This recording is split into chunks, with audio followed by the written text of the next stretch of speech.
Have you ever walked into a place and felt that the place was watching you?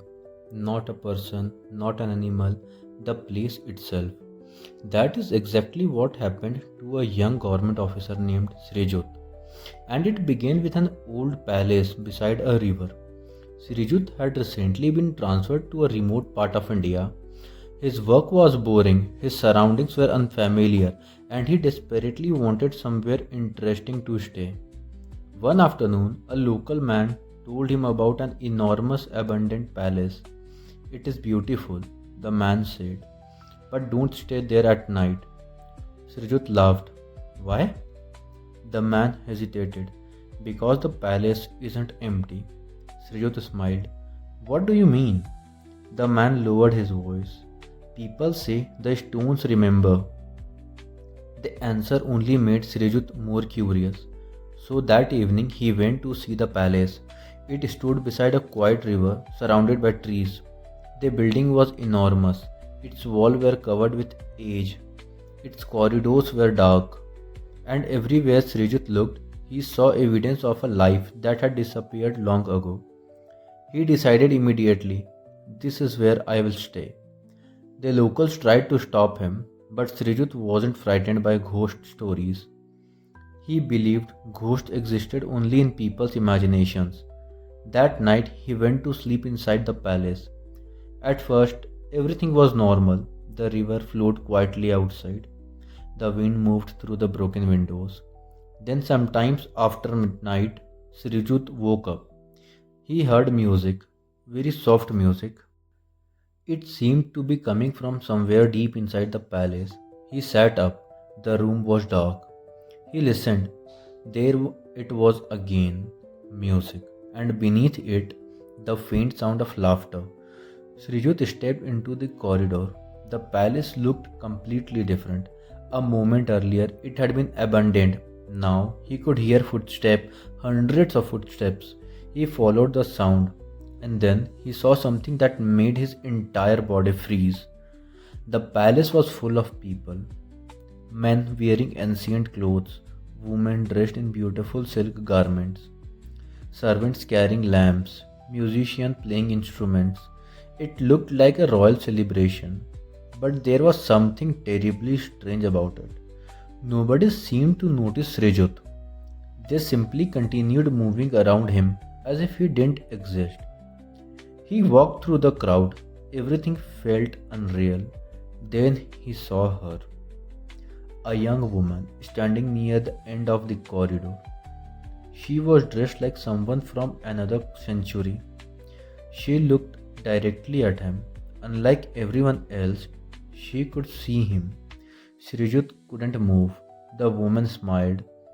Then she began walking toward him. Slowly, quietly, Srijut felt an inexplicable attraction. He wanted to follow her. He wanted to know who she was. She turned and walked deeper into the palace. Sirius followed. The music became louder. The corridors became darker, and then everything disappeared. The people, the music, the lights, the woman, all gone. Srijut was standing alone in an empty hallway. He ran back to his room. He didn't sleep again that night. The next morning, Srijut went to the village. He found the same old man who had warned him.